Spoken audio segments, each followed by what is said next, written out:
Hi friends, welcome to Selvi kitchen. 8 முட்டை எடுத்து வச்சுருக்கோங்க. சிம்பிளாக முட்டை பொடி மாஸ் செய்யலாம். இதுக்கு வந்துங்க நம்ம கடாய் வச்சுட்டோம். கடாய் காஞ்சிருச்சு. இதில் ஒரு 5 ஸ்பூன் ஆயில் ஊற்றிக்கலாம். ஆயில் காஞ்சதும் பொடியாக நறுக்குனா 6 பச்சை மிளகா, பொடியாக நறுக்குனா 6 வெங்காயம், இதுலேயேங்க 1/4 டீஸ்பூன் மஞ்சத்தூள், 1 ஸ்பூன் உப்புங்க. இதை நல்லா கலந்து விடுங்க. வெங்காயம் பச்சை மிளகாலாம் வதங்கி வருதுங்க. இதில் இப்போது ஒரு பொடியாக நறுக்குனா தக்காளி போட்டுக்கலாம். இதையும் நல்லா வதக்கி விடுங்க. இல்லையேங்க 1/2 ஸ்பூன் தனி மிளகாய்த்தூள். இதை எல்லாத்தையும் நல்லா கலந்து விட்டுக்குங்க. வெங்காய தக்காளி எல்லாம் நல்லா வதங்கி வந்துருச்சுங்க. இதுலேயேங்க நம்ம முட்டை உடச்சி ஊற்றிக்கலாம்.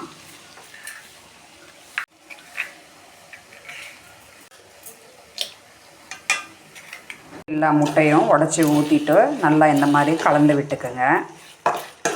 இதை நல்லா இந்த மாதிரி 10 நிமிஷம் கலந்து விட்டுக்கிட்டே இருங்க. அடி பிடிக்காமல் இருக்கணும். முட்டை எல்லாம் வெந்து வந்துட்டு இருக்குதுங்க. இன்னொரு 10 நிமிஷம் இது அப்படியே இருக்கட்டும். சிறுத்திலேயே முட்டை பொடி மாஸ் பாருங்கள், நல்லா உதிரி உதிரியாக எல்லாம் வந்துடுச்சிங்க. இதுலேயேங்க 1/2 ஸ்பூன் மிளகு தூள் போட்டுக்கலாங்க.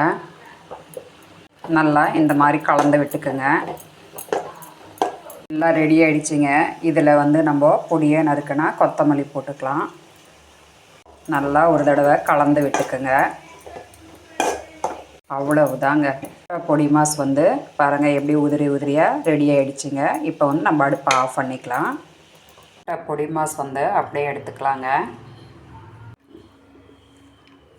உதிரி உதிரியாக வந்துடுச்சு பாருங்கள் முட்டை பொடி மாஸ்.